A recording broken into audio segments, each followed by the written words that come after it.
Annihilation of Caste. Preface to the second edition.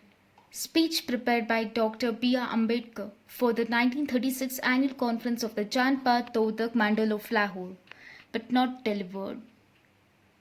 Owing to the cancellation of the conference by the reception committee on the ground that the views expressed in the speech would be unbearable to the conference. Friends, I am really sorry for the members of the Janpat Todak Mandal who have so very kindly invited me to preside over this conference. I am sure they will be asked many questions for having selected me as a president. The Mandal will be asked to explain as to why it has imported a man from Bombay to preside over a function which is held in Lahore. I believe the Mandal could easily have found someone better qualified than myself to preside on the occasion. I have criticized the Hindus. I have questioned the authority of the Mahatma whom they reverse. They hate me. To them, I am a snake in their garden. The Mandal will no doubt be asked by the politically minded Hindus to explain why it has called me to fill this place of honor. It is an act of great daring. I shall not be surprised if some political Hindus regard it as an insult. This selection of mine cannot certainly please the ordinary religiously minded Hindus. The Mandal may be asked to explain why it has disobeyed the Shastric injunction in selecting the president. According to the Shastras, the Brahman is appointed to be the Guru for the three Varnas. Varnanam Brahmano Guru is a direction of the Shastras. The Mandal therefore knows from whom a Hindu should take his lessons and from whom he should not. The Shastras do not permit a Hindu to accept anyone as his Guru merely because he is well versed. This is made very clear by Ramdas, a Brahmin saint of Maharashtra, who is alleged to inspire Shivaji to establish a Hindu Raj. In his Daspur, a socio-politico-religious treatise in Marathi verse, Ramdas asks, addressing the Hindus, can we accept an Antyachar to be our Guru? Because he is a Pandit, that is learned, and gives an answer in a negative. What replies to give to this question is a matter which I have must leave to the Mandal. The Mandal knows best the reason which led it to travel to Bombay to select a president. To fix upon a man so repugnant to the Hindus and to descend so low in the scale as to select an Antyachar, an untouchable, to address an audience of the Savarnas. As for myself, you will allow me to say that I have accepted the invitation much against my will and also against the will of many of my fellow untouchables. I know that the Hindus are sick of me. I know that I am not a persona greater with them. Knowing all these, I have deliberately kept myself away from them. I have no desire to inflict myself upon them. I have been giving expression to my views from my own platform. This has already caused a great deal of heartburning and irritation. I have no desire to ascend the platform of the Hindus to do within their sight what I have been doing within their hearing. If I am here, it is because of your choice, not because of my wish. Yours is a cause of social reform. That cause has always made an appeal to me, and it is because of this that I felt I ought not to refuse an opportunity of helping the cause, especially when you think that I can help it. Whether what I am going to say today will help you in any way to solve the problem you are grappling with is for you to judge. All I hope to do is to place before you my views on the problem. Second speech. The path of social reform, like the path to heaven at any rate in India, is driven with many difficulties. Social reform in India has few friends and many critics. The critics fall into two distinct classes. One class consists of political reformers and the other of the socialists. It was at one time recognized that without social efficiency, no permanent progress in the other fields of activity was possible, that owing to mischief wrought by the evil customs, Hindu society was not in the state of efficiency and that ceaseless effort must be made to eradicate these evils. It was due to the recognition of this fact that the birth of the National Congress was accompanied by the foundation of the Social Conference. While the Congress was concerned with defining the weak point in the political organization of the country, the Social Conference was engaged in removing the weak point in the social organization of the Hindu society. For some time, the Congress and the Conference worked as two wings of one common activity, and they held their annual session in the same pandal. But soon, the two wings developed into two parties, a political reform party and a social reform party, between whom there raged a fierce controversy. The political reforms party supported the National Congress, and the social reform party supported the Social Conference. The two bodies thus became two hostile camps. The point at issue was whether social reform should precede political reform. For a decade, the forces were evenly balanced and the battle was fought without victory to either side. It was, however, evident that the fortunes of the social conference were ebbing fast. The gentleman who presided over the session of the social conference lamented that the majority of the educated Hindus were for political advancement and indifferent to social reform, and that while the number of those who attended the Congress was very large and the number who did not attend but who sympathized with it even larger, the number of those who attended the social conference was very much smaller. This indifference, this thinning of its rank, was soon followed by active hostility from the politicians. Under the leadership of late Mr. Tilak, the courtesy with which the Congress allowed the social conference the use of its pandal was withdrawn, and the spirit of enmity went to such a pitch that when social conference decided to erect its own pandal, a threat to burn the pandal was held out by its opponents. But in course of time, the party in favor of political reform won and the social conference vanished and was forgotten.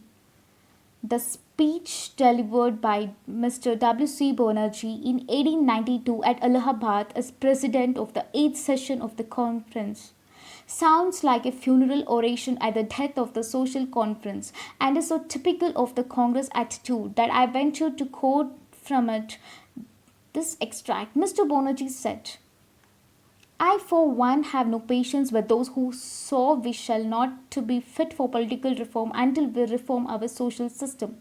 I fail to see any connection between the two. Are we not fit for so political reform because our widows remain unmarried and our girls are given in marriage earlier than in other countries? Because our wives and daughters do not drive about with us visiting our friends? Because we do not send our daughters to Oxford and Cambridge? Within brackets years. I have stated the case for political reform as put by Mr. Banerjee. There were many who are happy that the victory went to the Congress. But those who believe in the importance of the social reform may ask, is the argument such as that Mr. Banerjee final? Does it prove that the victory went to those who were in the right? Does it prove conclusively that social reform has no bearing on political reform? It will help us to understand the matter if I state the other side of the case. I will draw upon the treatment of the untouchables for my facts. Under the rule of Peshwas in the Maratha country, the untouchable was not allowed to use the public streets if a Hindu was coming along lest he should pollute the Hindu by his shadow. The untouchable was required to have a black thread either on his wrist or in his leg, as a sign or a mark to prevent the Hindus from getting themselves polluted by his touch through mistake. In Pune, the capital of the Peshwa, the untouchable was required to carry, strung from his waist, a broom to sweep away from behind the dust he treaded on, lest a Hindu walking on the same should be polluted.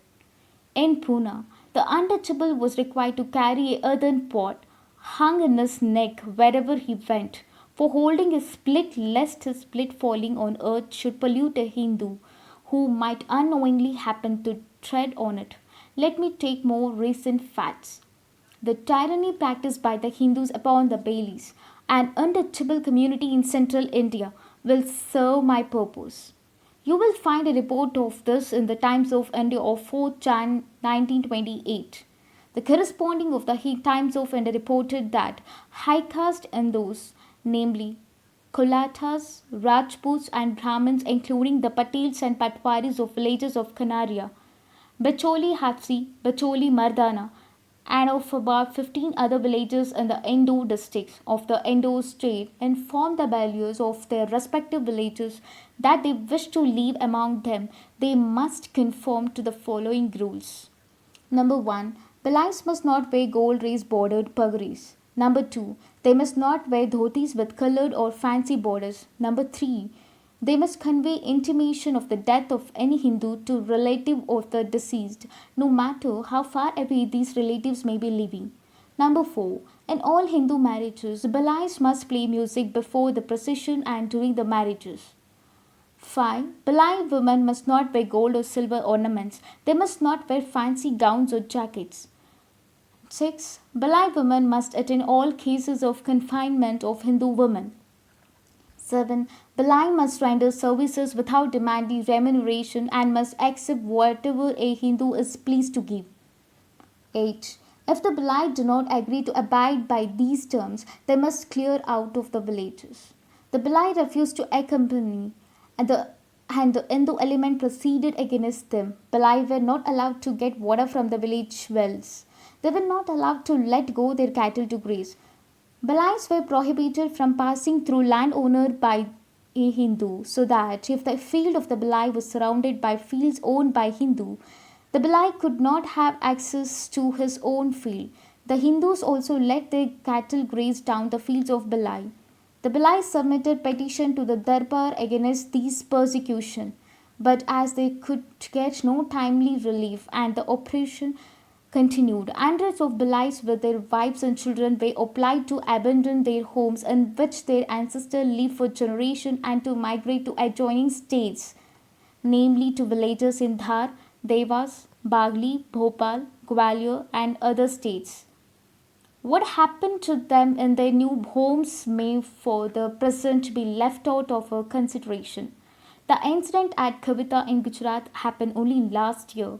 The Hindus of Kavita ordered the untouchable not to insist upon sending their children to the common village school maintained by government. What sufferings the untouchables of Kavita had to undergo for daring the exercise a civic right against the wishes of the Hindus is too well known to need detailed description. Another instance occurred in the village of Zanu in the Ahmedabad district of Gujarat. In November 1935, some untouchable women of well-to-do families started fetching water in metal pots. The Hindus looked upon the use of metal pots by untouchable as an affront to their dignity and assaulted the untouchable women for their impudence. A most recent event is reported from the village Chakwara in Jaipur state. It seems from the reports that have appeared in the newspaper that an untouchable of Chakwara who had returned from a pilgrimage had arranged to give a dinner to his fellow untouchables of the village as an act of religious spite. The host desired to treat the guests to a sumptuous meal and the items served included ghee, butter also.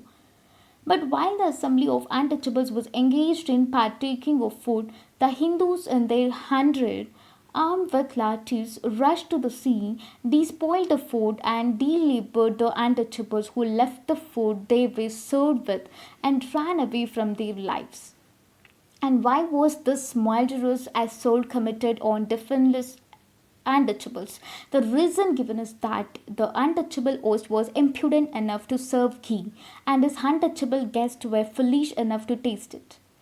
Ghee is undoubtedly a luxury for the rich, but no one would think that consumption of ghee was a mark of high social status. The Hindus of Chakwara thought otherwise and in righteous indignation avenged themselves for the wrong done to them by the untouchables, who insulted them by treating ghee as an item of their food which they ought to have could not be theirs. Consistency with the dignity of the Hindus. This means that the untouchables must not use ghee, even if it can afford to buy it, since it is an act of arrogance towards the Hindus. This happened on or about the 1st of April 1936. Having stated the facts, let me now state the case for social reform. In doing this, I will follow Mr. Banerjee as nearly as I can and ask the politically minded Hindus. Are you fit for political powers even though you do not allow a large class of your own countrymen like the untouchables to use the public school? Are you fit for the political power even though you do not allow them the use of public wells? Are you fit for political power even though you do not allow them to use the public streets? Are you fit for political power even though you do not allow them to wear what apparel or ornaments they like? Are you fit for political power even though you do not allow them to eat any food they like? I can ask a string of such questions, but these will suffice. I wonder what would have been the reply of Mr. Banerjee. I am sure no sensible man will have the courage to give an affirmative answer. Every congressman who repeats the dogma of Mill that one country is not fit to rule another country must admit that one class is not fit to rule another class. How is it then the Social Reform Party lost the battle? To understand this correctly, it is necessary to take note of the kind of social reform which the reformers were agitating for. In this connection, it is necessary to make a distinction between social reform in the sense of the reform of the Hindu family and social reform in the sense of the reorganization and reconstruction of the Hindu society. The former has relation to widow remarriage, child marriage, etc., while the latter relates to the abolition of the caste system. The social conference was a body which mainly concerned itself with the reform of the high caste Hindu family. It consisted mostly of enlightened high caste Hindus who did not feel the necessity for agitating for the abolition of caste or had not courage to agitate for it. They felt quite naturally a greater urge to remove such evils as enforced widow, child marriages, etc. Evils which prevailed among them and which were personally felt by them. They did not stand up for the reform of the Hindu society. The battle that was fought centered round the question of the reform of the family. It did not relate to the social reform in the sense of the breakup of the caste system. It was never put in issue by the reformers. That is the reason why the Social Reform Party lost. I am aware that this argument cannot alter the fact that political reform did in fact gain precedence over social reform. But the argument has this much value, if not more. It explains why social reformers lost the battle. It also helps us to understand how limited was the victory which the Political Reform Party obtained over the Social Reform Party, and that the view that social reform need not precede political reform is a view which may stand only when by social reform is meant the reform of the family. That political reform cannot with impurity take precedence over social reform in the sense of reconstruction of society is a thesis which I am sure cannot be controverted. That the maker of political constitution must take account of social forces is a fact, but is recognized by no less a person than Ferdinand Lassalle, the friend and co-worker of Karl Marx. In addressing a Prussian audience in 1862, Lassalle said, "The constitutional questions are in the first instance not questions of right but questions of might.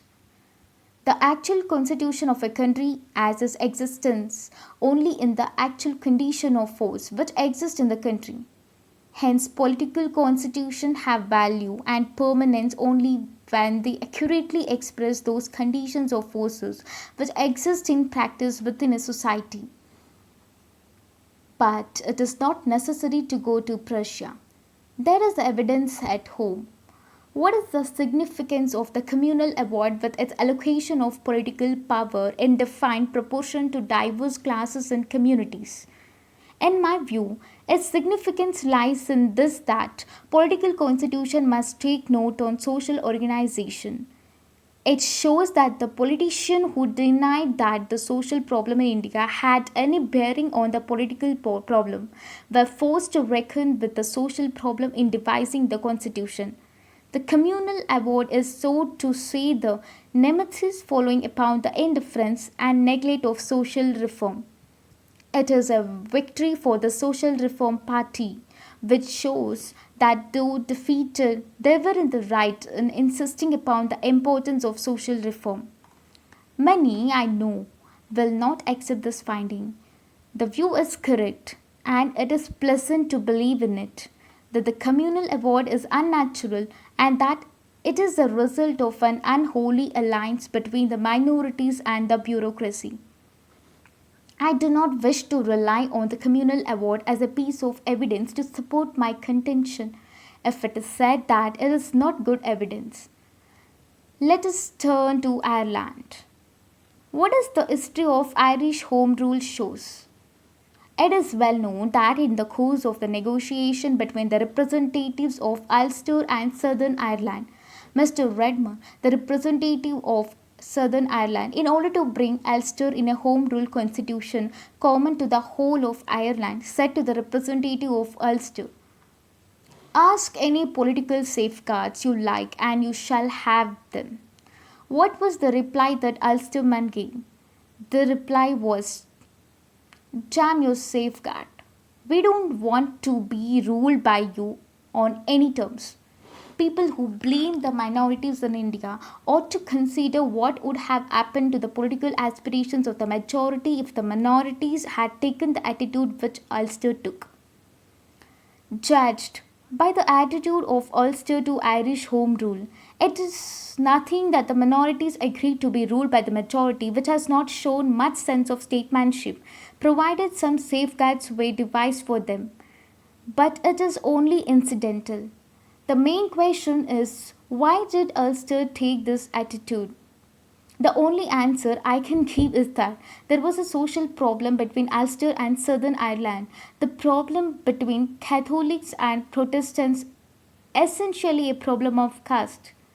The Home Rule in Ireland would be Rome Rule was the way in which the Ulsterdom has framed their answer, but that is only another way of stating that it was the social problem of caste between the Catholics and Protestants which prevented the solution of the political problem. This evidence again is sure to be challenged. It will be urged that here too the hand of the imperialistic was at work. But my resources was not exhausted. I will give evidence from the history of Rome. Here, no one can say that any evil genius was at work. Anyone who has studied the history of Rome will know that the Republican Constitution of Rome bore marks having strong resemblance to the communal award. When the kingship in Rome was abolished, the kingly power or the imperium was divided between the consuls and the Pontifex Maximus. In the consul was vested the secular authority of the king, while the latter took over the religious authority of king. This republican constitution had provided that of the two consuls, one was to be patrician and the other plebeian. The same constitution had also provided that of the priest under the Pontifex Maximus, half way to be plebeian and the other half patrician. Why it is that the Republican Constitution of Rome had these provinces, which, as I said, resemble so strongly the provinces of the communal award? The only answer one can get is that the Constitution of Republican Rome had to take account of the social division between the patrician and the plebeians, who formed two distinct classes. To sum up, let political reforms turn to any direction they like. They will find that in the making of the constitution, they cannot ignore the problem arising out of the prevailing social order. The illustrations which I have taken in support of the proposition that social and religious problems have a bearing on political constitution seems to be too particular. Perhaps they are, but it should not be supposed that the bearing of one on the other is limited. On the other hand, one can say that generally speaking, history bears out the proposition that politically revolutions have always been preceded by social and religious revolution. The religious reformation started by Luther was the precursor of the political emancipation of the European people, and in England, Puritanism led to the establishment of political liberty. Puritanism founded the New World. It was Puritanism which won the War of American Independence, and Puritanism was a religious movement. The same is true of the Muslim Empire. Before the Arabs became a political power, they had undergone a thorough religious revolution started by the Prophet Muhammad. Even Indian history supports the same conclusion. The political revolution led by Chandragupta was preceded by the religious and social revolution of Buddha. The political revolution led by Shivaji was preceded by the religious and social reform brought about by the saints of Maharashtra. The political revolution of the Sikhs was preceded by the religious and social revolution led by Guru Nanak. It is unnecessary to add more illustrations. These will suffice to show that the emancipation of the mind and the soul is a necessary preliminary for the political expansion of the people. Third speech. Let me now turn to the socialist. Can the socialist ignore the problem arising out of the social order? The socialists of India, following their fellows in Europe, are seeking to apply the economic interpretation of history to the facts of India. They propound that man is an economic creature, that his activities and aspirations are bound by economic facts, that property is the only source of power. They therefore preach that political and social reforms are but gigantic illusions and that economic reform by equalization of property must have precedence over every other kind of reform. One may join issue on every one of these premises on which rests the socialist case for economic reform having priority every other kinds of reform. One may contend that economic motive is not the only motive by which man is actuated. The economic power is the only kind of power no student of human society can accept. That the social status of an individual by itself often becomes a source of power, and authority is made clear by the sway which the Mahatma have held over the common man. Why do millionaires in India obey penniless sadhus and fakirs? Why do millions of paupers in India sell their trifling trinkets which constitute their only wealth and go to Benares and Mecca? That religion is the source of power is illustrated by the history of India, whether the priest holds a sway over the common man, often greater than the magistrate, and where everything, even such things as strikes and elections, so easily take a religion's turn and can so easily be given a religious twist. Take the case of the plebeians of Rome as the further illustration of the power of religions over man. It throws great light on this point. The plebs had fought for a share in the supreme executive under the Rome Republic and had secured the appointment of a plebeian consul selected by the separate electorate constituted by the Comitia Centurita, which was an assembly of plebeians. They wanted a council of their own because they felt that the patrician councils used to discriminate against the plebeians in carrying on the administration. They had apparently obtained a great gain because under the Republican Constitution of Rome, one consul had the power of vetoing an act of the other consul. But did they in fact gain anything? The answer to this question must be in the negative. The plebeians never could get a plebeian consul who could be said to be a strong man and who could act independently of the patrician council. In the ordinary course of things, the plebeians should have got a strong plebeian council in view of the facts that his election was to be by a separate electorate of plebeians. The question is, why did they fail in getting a strong plebeian to officiate as their consul? The answer to this question reveals the dominion which religion exercises over the minds of men. It was an accepted creed of the old Roman populace that no official could enter upon the duties of his office unless the oracle of Delphi declared that he was acceptable to the goddess. The priests who were in charge of the temple of the goddess of Delphi were all patrician. Whenever, therefore, the plebeians elected a consul who was known to be a strong party man opposed to the patrician or communal, to use the term that is current in India, the oracle invariably declared that it was not acceptable to the goddess. This is how the plebeians were cheated out of their rights. But what is worthy of note is that the plebeians permitted themselves to be thus treated because they too, like the patrician, held firmly the belief that the approval of the goddess was a condition precedent to taking charge by an official of his duties, and that election by the people was not enough. If the plebeians had contended that election was enough and that the approval by the goddess was not necessary, they would have derived the fullest benefit from the political right which they had obtained, but they did not. They agreed to elect another, less suitable to themselves but more suitable to the goddess, which is in fact meant a more amenable to the patricians. Rather than giving up religion, the plebeians gave up material gain for which they had fought so hard. Does this not show that religion can be a source of power as great as money, if not greater?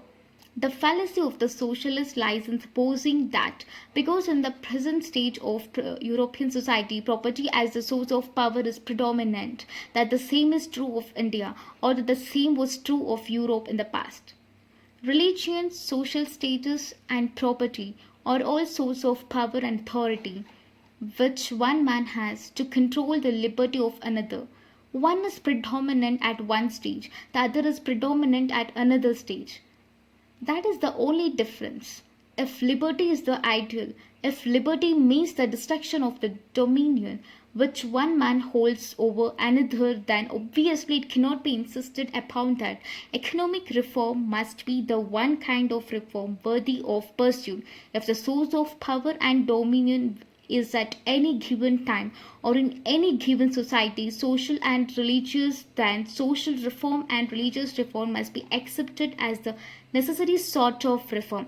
One can thus attack the doctrine of economic interpretation of history adopted by the socialists of India, but recognize that economic interpretation of history is not necessary for the validity of the socialist contention that equalization of property is the only real reform and that it must precede everything else. However, what I like to ask the socialists is this: can you have economic reform without first bringing about a reform of the social order? The socialists of India do not seem to have considered this question. I do not wish to do them an injustice. I give below a quotation from a letter which a prominent socialist wrote a few days ago to a friend of mine, in which is said, I do not believe that we can build up a free society in India so long as there is a trace of this ill treatment and suppression of one class by another. Believing as I do in a socialist ideal, inevitability, I believe in perfect equality in the treatment of various classes and groups. I think that socialism offers that only true remedy for thin as well as other problems. Now, the question that I like to ask is this enough for a socialist to say, I believe in perfect equality in the treatment of the various classes? To say that such a belief is enough is to disclose a complete lack of understanding of what is involved in socialism. If socialism is a practical program and is not merely an ideal, distant and far off, the question for a socialist is not whether he believes in equality. The question for him is whether he minds one class ill-treating and suppressing another class as a matter of system. as a matter of principle, and this allows tyranny and oppression to continue to divide one class from another. Let me analyze the factors that are involved in the realization of socialism in order to explain fully my point. Now, it is obvious that the economic reform contemplated by the socialist cannot come about unless there is a revolution resulting in a seizure of power. The seizure of power must be by a proletariat. The first question I ask is, will the proletariat of India combine to bring about this revolution? Will it move when moved to action? What will move men to such an action? It seems to me that other things being equal, the only thing that will move one man to take such an action is the feeling that other man with whom he is acting or actuated by feeling of equality and fraternity and above all of justice. Men will not join in a revolution for the equalization of property unless they know that after the revolution is achieved, they will be treated equally and that there will be no discrimination of caste and creed. The assurance of the socialist leading the revolution that he does not believe in caste, I am sure, will not suffice. The assurance must be the assurance proceeding from much deeper foundation, namely, the mental attitude of the compatriot towards one another in their spirit of personal equality and fraternity. Can it be said that the proletariat of India, poor as it is, recognize no distinction except that of the rich and the poor? Can it be said that the poor in India recognize no such distinction of caste or creed, high or low? If the fact is that they do, what unity of front can be expected from such a proletariat in its action against the rich? How can there be a revolution if the proletariat cannot present a united front? Suppose, for the sake of argument, that by some freak of fortune a revolution does take place and the socialists come in power, will they not have to deal with the problems created by the particular social order prevalent in India? I can't see how a socialist state in India can function for a second without having to grapple with the problems created by the prejudices which make Indian people observe the distinctions of high and low, clean and unclean.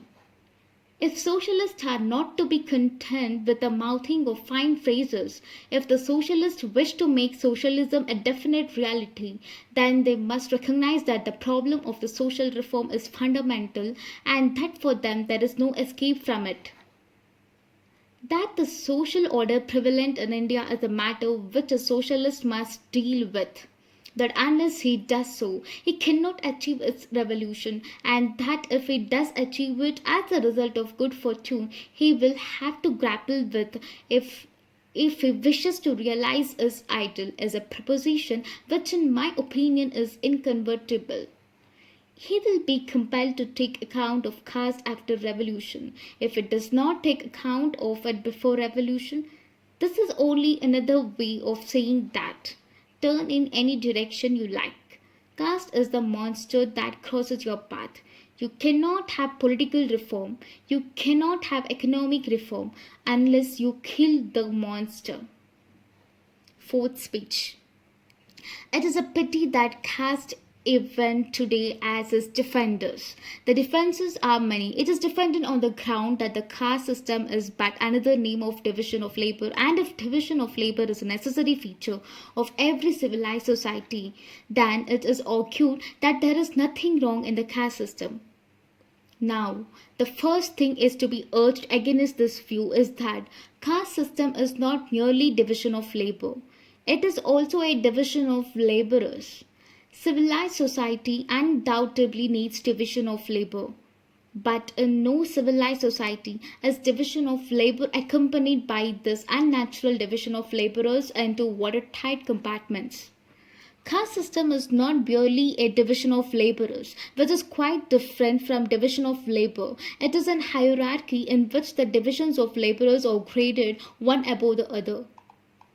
In no other country is the division of labor accompanied by this gradation of laborers. There is also a third point of criticism against this view of the caste system. This division of labor is not spontaneous. It is not based on natural aptitudes. Social and individual efficiency requires us to develop the capacity of an individual to the point of competency to choose and to make its own career.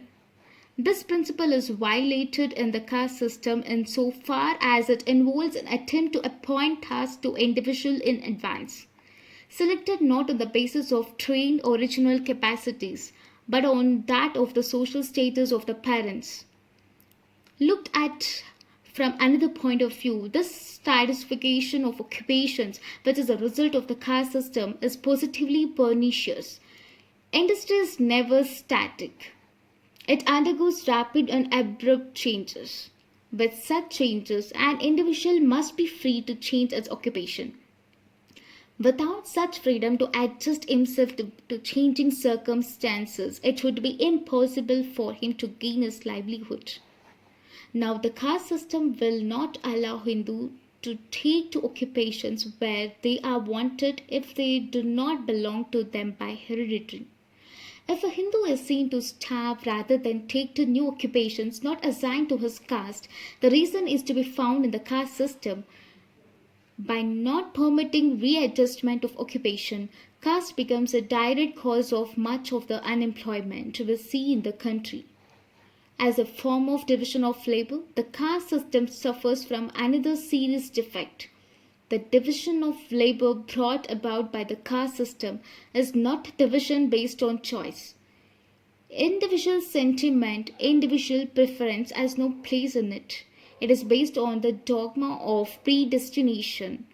Consideration of social efficiency would compel us to recognize that the greatest evil in the industrial system is not so much poverty and the sufferings that it involves as the fact that so many persons have calling which make no appeal to those who are engaged in them. Such callings constantly provoke one to aversion, ill will, and the desire to evade.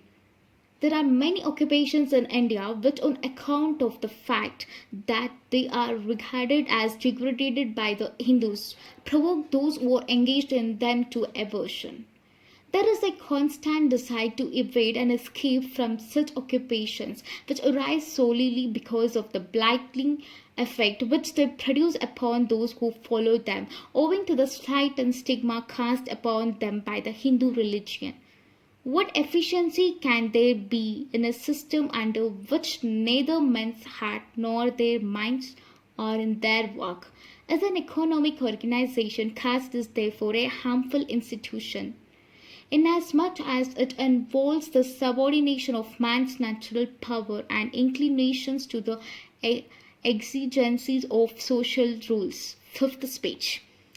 Some have dug a biological trench in defense of the caste system. It is said that the object of caste was to preserve purity of race and purity of blood. Now, ethnologists are of opinion that men of pure race exist nowhere, and that there has been a mixture of all races in all parts of the world. Especially is this the case with the people of India. Mr. D R Ambedkar, in his paper on foreign elements in the Hindu population, has stated that there is hardly a class or caste in India which has not a foreign strain in it. There is an admixture of alien blood not only among the Vadu classes, the Rajputs and the Marathas, but also among the Brahmins who are under the happy delusion that they are free from all foreign elements. The caste system cannot be said to have grown as a means of preventing the admixture of the races or as means of maintaining purity of blood. As a matter of fact, caste system came into being long after the different races of India had commingled in blood and culture. To hold the distinction of caste or really distinctions of race and to treat different castes as though they were so many different races is a gross perversion of facts. What racial affinity is there between the Brahmins of the Punjab and the Brahmins of Madras? What racial affinity is there between the untouchables of Bengal and the untouchable of Madras? What racial difference is there between the Brahmins of the Punjab and the Chamar of the Punjab. What racial difference is there between the Brahmins of Madras and the Pariah of Madras? The Brahmin of Punjab is racially of the same stock as the Chamar of the Punjab, and the Brahmin of the Madras is of the same race as the Pariah of Madras. Caste system does not demarcate racial division. Caste system is a social division of people of the same race. Assuming it, however, to be a case of racial division, one may ask, what harm could there be if a mixture of races and of blood was permitted to take place in India by intermarriages between different castes?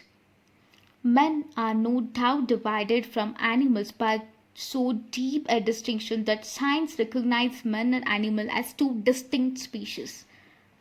But even scientists who believe in purity of races do not assert that the different races constitute different species of men.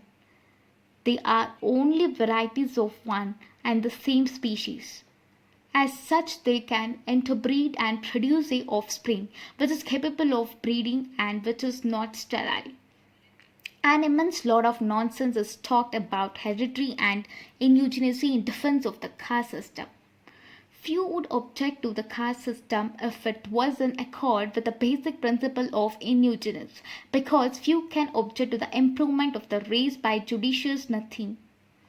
But one fails to understand how the caste system secures judicious mating.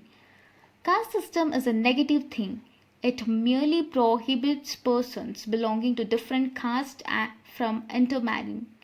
It is not a positive method of selecting which among two given a caste should marry. If caste is eugenic in origin, then the origin of subcaste must also be eugenic. But can anyone seriously maintain that the origin of subcaste is eugenic? I think it would be absurd to contend for such a proposition, and for a very obvious reason. If caste means race, then differences of subcaste cannot mean differences of race, because subcaste becomes ex hypothesal subdivision of one and the same race. Consequently, the bar against intermarrying and interdying between subcastes cannot be for the purpose of maintaining purity of race or of blood. If subcaste cannot be eugenic in origin, there cannot be any substance in the contention that caste is eugenic in origin. Again, if caste is eugenic in origin, one can understand the bar against intermarriage.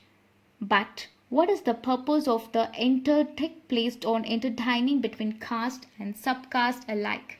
Interdining cannot infect blood, and therefore cannot be the cause either of the improvements or of deterioration of the race. This shows that caste has no scientific origin, and that those who are attempting to give it an eugenic basis are trying to support by science what is grossly unscientific. Even today, eugenics cannot become a practical possibility unless we have definite knowledge regarding the laws of heredity.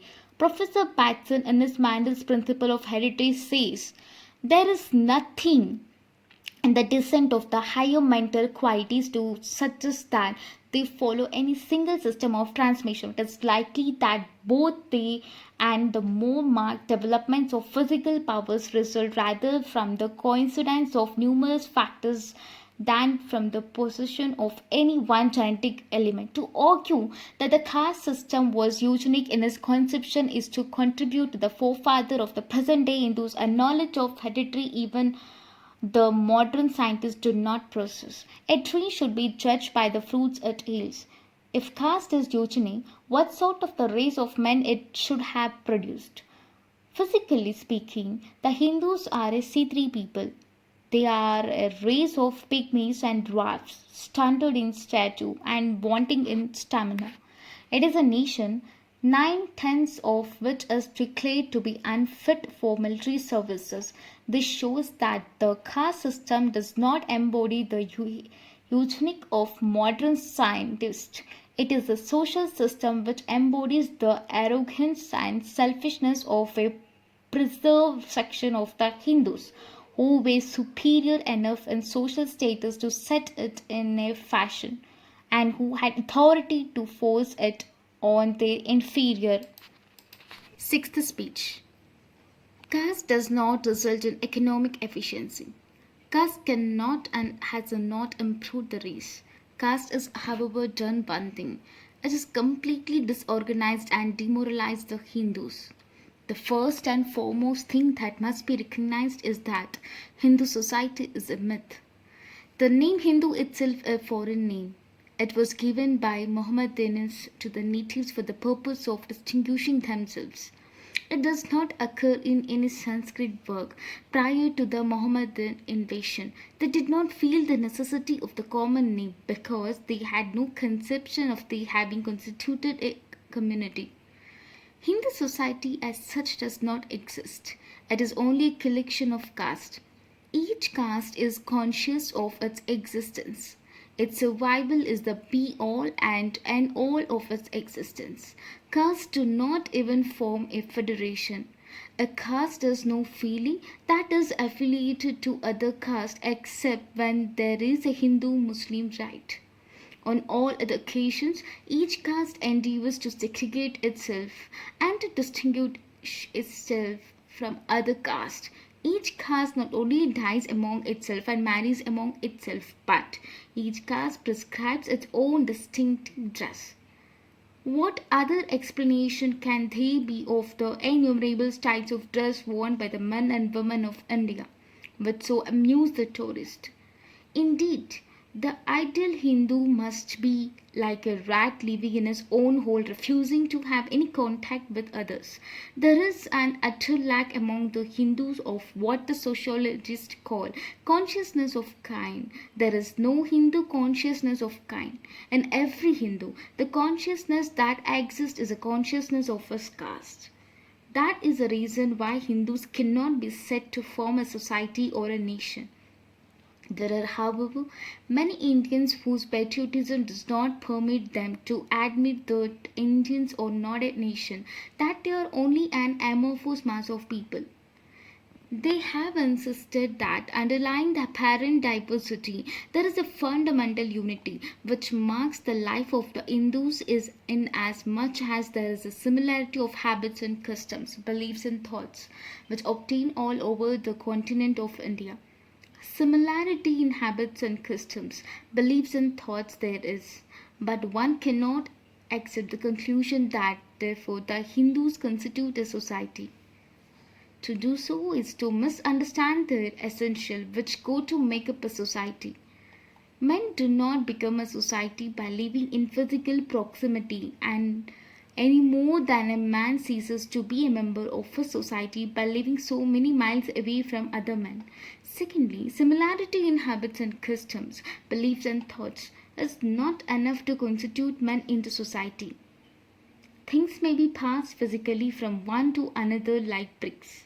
In the same way, habits and customs, beliefs and thoughts of one group may be taken over by another group, and there may thus appear a similarity between the two. Culture spreads by diffusion, and that is why one finds similarity between various primitive tribes in the matter of their habits and customs, beliefs and thoughts, although they do not live in proximity. But no one could say that because there was the similarity, the primitive tribes constituted one society. This is because similarly in certain things is not enough to constitute a society. Men constitute a society because they have things which they possess in common. To have similar things is totally different from possessing things in common. And the only way by which men can come to possess things in common with one another is by being in communication with one another.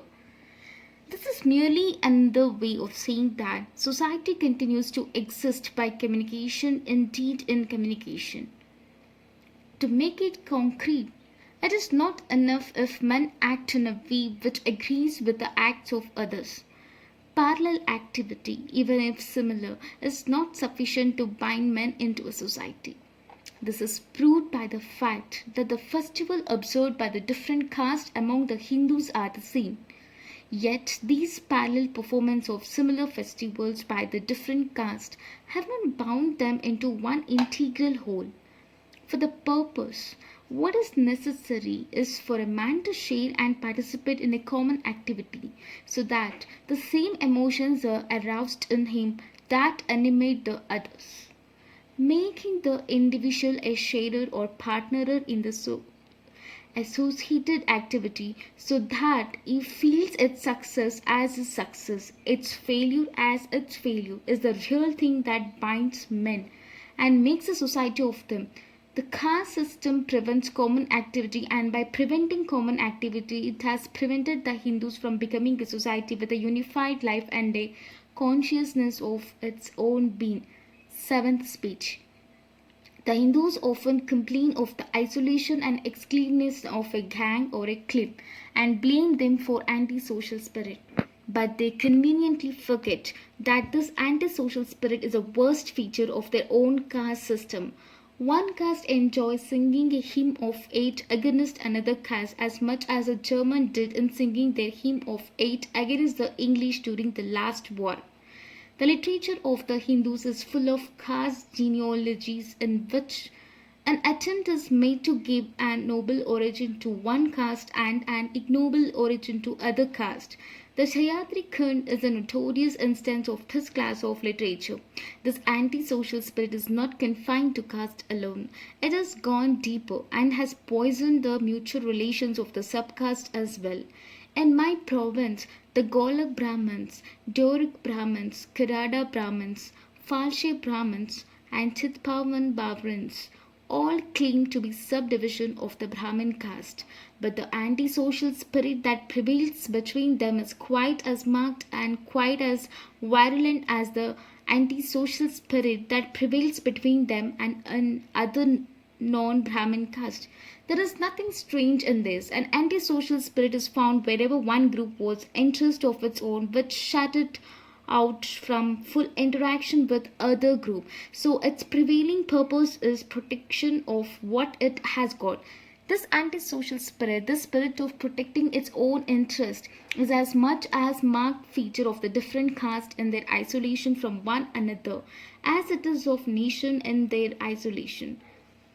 The Brahmin's primary concern is to protect his interest against those of the non-Brahmins, and the non-Brahmins' primary concern is to protect their interest against those of the Brahmins. The Hindus, therefore, are not merely an assortment of caste, but they are so many varying groups, each living for itself and for its selfish ideals. There is another feature of caste which is deplorable. The ancestor of the present day English fought one side on the other in the wars of the Rose and the Cromwellian War. But the descendants of those who fought on the one side do not bear any animosity, any grudge against the descendants of those who fought on the other side. The feud is forgotten. But the present day non-Brahmins cannot forgive the present day Brahmins for the insult their ancestor gave to Shivaji. The present day Kayastha will not forgive the present day Brahmins for the infamy cast upon their forefathers by the forefathers of the latter. To what is this difference due? Obviously to the caste system. The existence of caste and caste consciousness have served to keep the memory of past feuds between caste green and has prevented solidarity. Eighth speech. The recent discussion about the excluded and partially included areas has served to draw attention to the position of what are called the Aboriginal tribes in India. They number about 13 millions, if not more. Apart from the question whether the exclusion from the new constitution is proper or improper, the fact still remains that these aborigines have remained in their primitive and civilized state in land which boasts of the civilization thousands of years old. Not only are they civilized, but some of them follow pursuits which have led to being they classified as criminals. 13 millions of people living in the midst of civilization are still in a savage state and are leading the life of hereditary criminals. But the Hindus have never felt shame of it. This is a phenomenon which, in my view, is quite unparalleled. What is the cause of this shameful state of affairs? Why has no attempt been made to civilize these aborigines and to lead them to take to a more honorable way of making a life? The Hindus will probably seek to account for the savage state of the aborigines by attributing to them congenital stupidity. They will probably not admit that the aborigines have remained savages because they had made no effort to civilize them, to give them medical aid, to reform them, to make them good citizens. But supposing a Hindu wished to do what the Christianity missionary is doing for these aborigines, could he have done it? I submit not. Civilizing the aborigines means adopting them as your own, living in their midst, and cultivating fellow feelings, in short, loving them. How is it possible for the Hindu to do this? His whole life is one anxious effort to preserve his caste. Caste is his precious possession which he must save at any cost. He cannot consent to lose it by establishing contact with the aboriginal, the remnants of the hateful Anarya as of the Vedic days. Not that a Hindu could not be taught the sense of duty to fallen humanity, but the trouble is that no amount of sense of duty can enable him to overcome his duty to preserve his caste. Caste is therefore the real explanation as to why the Hindus has let the savage remain as savage in the midst of its civilization without blushing or without feeling any sense of remorse or repentance. The Hindu has not realized that these aborigines are a source of potential danger. If these savages remain savages, they may not do any harm to the Hindus. But if they are reclaimed by non-Hindus and converted to their faith, they will swell the ranks of the enemies of the Hindus. If this happens, the Hindu will have to thank himself and his caste system. Ninth speech. Not only has the Hindu made no effort for the humanitarian cause of civilizing the savages, but the higher caste Hindus have deliberately prevented the lower caste who are within the pale of Hinduism from rising to the cultural level of the higher caste. I will give two instances, one of the Sonas and the other of the Pathare Prabhus. Both are communities quite well known in Maharashtra. Like the rest of the communities desiring to raise their status, these two communities were at one time endeavoring to adopt some of the ways and habits of the Brahmins. The Sonas were styling themselves Daivadnya Brahmins and were wearing their dhotis with fold on and using the word Namaskar for salutation. Both the folded way of wearing the dhotis and the Namaskar were special to the Brahmins. The Brahmins did not like this imitation, and this attempted by Sonas to pass off as Brahmins. Under the authority of the Peshwas, the Brahmins successfully put down this attempt on the part of the Sonas to adopt the ways of the Brahmins. They even got the president of the Councils of the East India Company settlement in Bombay to issue a prohibitory order against the Sonas residing in Bombay. At one time, the Pathare Prabhus had widow remarriage as a custom of their caste. This custom of widow remarriage was later on looked upon as a mark of social inferiority by some members of the caste, especially because it was contrary to the custom prevalent among the Brahmins. With the object of raising the status of the community, some Pathare Prabhus sought to stop this practice of widow remarriage that was prevalent in their caste. The community was divided into two camps, one for and the other against the innovation. The Peshwas took the side of those in favor of widow remarriage and thus virtually prohibited the Pathare Prabhus from following the ways of the Brahmins. The Hindu criticized the Mohammedans for having spread the religion by the use of the sword. They also ridiculed Christianity on the score of the Inquisition. But really speaking, who is better and more worthy of our respect? The Mohammedans and Christians who had attempted to thrust down the throats of unwilling persons whether regarded as necessary for their salvation, or the Hindu who would not spread the light, who would endeavor to keep others in darkness, who would not consent to share its intellectual and social inheritance with those who are ready and willing to make it a part of their own make. I have no hesitation in saying that if the Mohammedan has been cruel, the Hindu has been mean, and meanness is worse than cruelty. 10th speech. Whether the Hindu religion was or was not a missionary religion has been a controversial issue. Some hold the view that it was never a missionary religion, others hold that it was.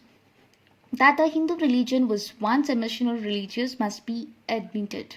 It could not have spread over the face of India if it was not a missionary religion. That today it is not a missionary religion is also a fact which must be accepted. The question, therefore, is not whether or not the Hindu religion was a missionary religion. The real question is, why did the Hindu religion cease to be a missionary religion? My answer is this. Hindu religion ceased to be a missionary religion when the caste system grew up among the Hindus. Caste is inconsistent with conversation. Inculcation of beliefs and dogmas is not the only problem that is involved in conversion. To find a place for the convert in the social life of the community is another and a much more important problem that arises in connection with conversion. That problem is where to place the convert in what caste. It is a problem which must baffle every Hindu wishing to make aliens converts to its religion. Unlike the club, the membership of a caste is not open to all and sundry. The law of caste confines its membership to person born in the caste. Caste are autonomous, and there is no authority anywhere to compel a caste to admit a newcomer to its social life. Hindu society being a collection of castes, and each caste being a close corporation, there is no place for a convert. Thus it is a caste which has prevented the Hindus from expanding and from absorbing other religious community. So long as castes remain, Hindu religion cannot be made a missionary religion, and Shuddhi will be both a folly and a futility. 11th speech. The reasons which have made Shuddhi impossible for Hindus are also responsible for making Sangathan impossible.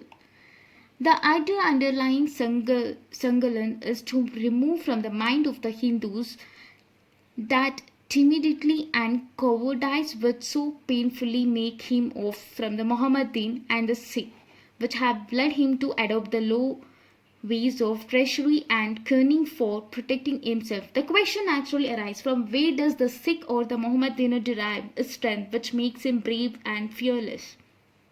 I am sure it is not due to relative superiority of physical strength, diet or drill. It is due to the strength arising out of the feeling that all Sikhs will come to the rescue of a Sikh when he is in danger, and that all Mohammedans will rush to save a Muslim if he is attacked. The Hindu can derive no such strength. He cannot feel assured that his fellows will come to his help. Being one and fated to be alone, he remains powerless, develops timidity and cowardice, and in a fight surrenders or runaways. The Sikh as well as the Muslim stands fearless and gives battle because he knows that though one, he will not be alone. The presence of this belief in the one helps him to hold out, and the absence of it in the other makes him to keep way.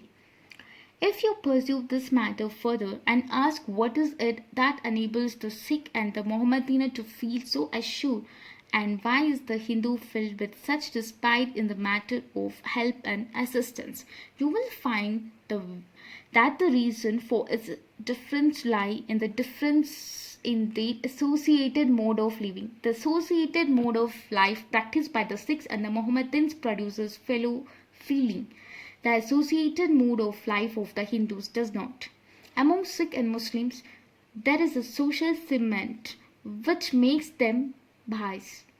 Among Hindus, there is no such cement, and one Hindu does not regard another Hindu as his bhai. This explains why a Sikh says and feels that one Sikh or one Khalsa is equal to 7 lakh men. This explains why one Mohammedan is equal to a crowd of Hindus. This difference is undoubtedly a difference due to caste. So long as caste remains, there will be no Sangalan, and so long as there is no Sangatan, the Hindu will remain weak and meek. The Hindus claim to be very tolerant people. In my opinion, this is a mistake. On many occasions, they can be intolerant, and if on some occasions they are tolerant, that is because they are too weak to oppose or too indifferent to oppose. This indifference of the Hindus has become so much a part of their nature that a Hindu will quite meekly tolerate and insult as well as a wrong. You see amongst them, to use the word of Morris, the great reading down the little, the strong beating down the weak, cruel men fearing not, kind men daring not, and wise men caring not. With the Hindu gods all forbearing, it is not difficult to imagine the pitiable condition of the wronged and the oppressed among the Hindus. Indifferentism is the worst kind of disease that can infect a people. Why is the Hindu so indifferent? In my opinion, this indifferentism is a result of caste system which has made Sangatan and cooperation even for a good cause impossible. 12th speech. The assertion by the individual of his own opinions and beliefs, his own independence and interest as over against group standards, group authority and group interest is the beginning of all reform. But whether the reform will continue depends upon what scope the group affords for such individual assertion. If the group is tolerant and fair-minded in dealing with such individuals, they will continue to assert and in the end succeeded in converting their fellow. On the other hand, if the group is intolerant and does not bother about the means it adopts to stifle such individuals, they will perish and the reform will die out. Now a caste has an unquestioned right to excommunicate any man who is guilty of breaking the rules of the caste, and when it is realized that excommunication involves a complete cessation of social intercourse, it will be agreed that as a form of punishment there is a real little to choose between excommunication and death. No wonder individual Hindus have not had the courage to assert their independence by breaking the barriers of caste. It is true that man cannot get on with his fellows, but it is also true that he cannot do without them. He would like to have the society of his fellows on his terms. If he cannot get it on its term, then he will be ready to have it on any terms, even amounting to complete surrender. This is because he cannot do without society. A caste is ever ready to take advantage of the helplessness of a man and insist upon complete conformity to its code in letter and in spirit. A caste can easily organize itself into a conspiracy to make the life of reformer a hell. And if the conspiracy is a crime, I do not understand why such a nefarious act as an attempt to excommunicate a person for daring to act contrary to the rules of the caste should not be made an offense punishable in law. But as it is, even law gives each caste an autonomy to regulate its membership and punish dissenters with excommunication. Caste in the hands of orthodox has been a powerful weapon for persecuting the reforms and for killing all reformers. 13th speech. The effect of caste on the ethics of the Hindus is simply deplorable. Caste has killed public spirit. Caste has destroyed the sense of public charity. Caste has made public opinion impossible. A Hindu's public is his caste. His responsibility is only to his caste. His loyalty is restricted only to his caste. Virtue has become caste-ridden and morality has become caste-bound. There is no sympathy to the deserving. There is no appreciation of the meritorious. There is no charity to the needy. Suffering as such calls for no response. There is charity, but it begins with the caste and ends with the caste. There is sympathy, but not for men of other caste. Would a Hindu acknowledge and follow the leadership of a great and good man? The case of the Mahatma part, the answer must be that he will follow a leader if he is the man of his caste. A Brahmin will follow a leader only if he is a Brahmin, a Kayastra if he is a Kayastra, and so on. The capacity to appreciate merits in a man apart from his caste does not exist in a Hindu. There is appreciation of virtue, but only when the man is a fellow caste man. The whole morality is as bad as tribal morality. My caste man, right or wrong. My caste man, good or bad. It is not a case of standing by virtue and not standing by vice. It is a case of standing or not standing by the caste. Have not Hindus committed treachery against their country in the interest of their caste? 14th speech. I would not be surprised if some of you have grown weary listening to the timeless tale of the sad efforts which caste has produced. There is nothing new in it. I will therefore turn to constructive side of the problems. What is your ideal society if you do not want caste is a question that is bound to be asked of you. If you ask me, my ideal would be a society based on liberty, equality and fraternity. And why not? What objection can there be to fraternity? I cannot imagine any. An ideal society should be mobile, should be full of channels for conveying a change taking place in one part to other part. In an ideal society, there should be many interests consciously communicated and shared. There should be varied and free points of contact with other modes of association. In other words, there must be social endosmosis. This is fraternity, but is only another name for democracy. Democracy is not merely a form of government. It is primarily a mode of associated living, of conjoint communicated experience. It is essentially an attitude of respect and reverence towards fellow men. Any objection to liberty? Few object to liberty in the sense of the right to free movement, and the sense of the right to life and limb. There is no objection to liberty in the sense of the right to property, tools and materials as being necessary to earning a living to keep a body in due state of health. Why not allow liberty to benefit by an effective and competent use of a person's power? The supporters of caste who would allow liberty in the sense of a right to life, limb and property would not readily consent to liberty in this sense, inasmuch as it involves liberty to choose one's profession. But to object to this kind of liberty is to perpetuate slavery. For slavery does not merely mean a legalized form of subjection. It means a state of society in which some men are forced to accept from others the purpose which control their conduct. This condition obtains even where there is no slavery in the legal sense.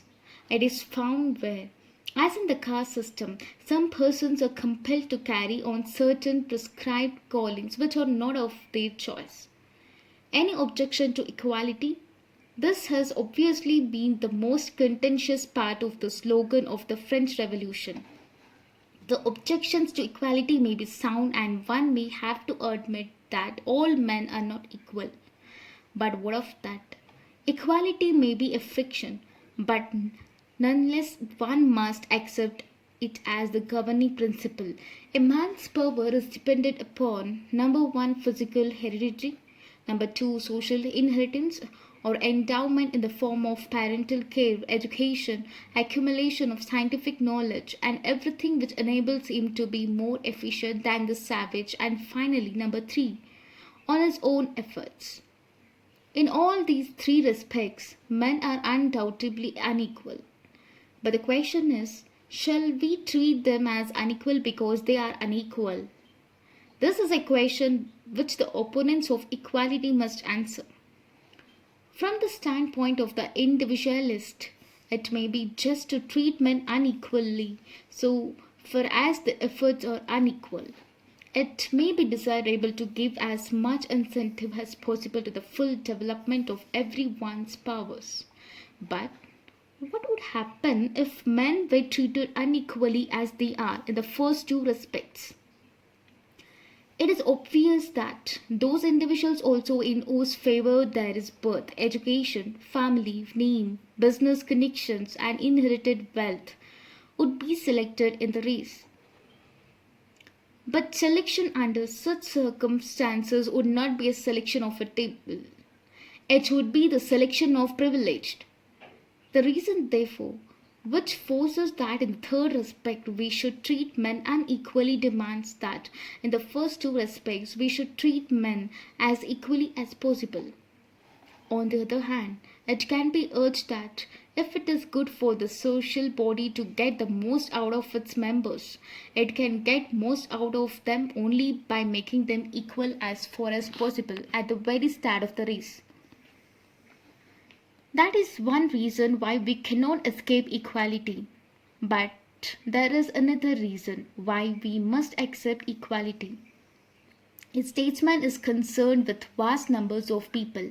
He has neither the time nor the knowledge to draw fine distinction and to treat each equitable, that is, according to need or according to capacity, however desirable or reasonable. An equitable treatment of men may be. Humanity is not capable of assortment and classification. The statesman, therefore, must follow some rough and ready rule, and that rough and ready rule is to treat all men alike, not because they are alike, but because classification and assortment is impossible.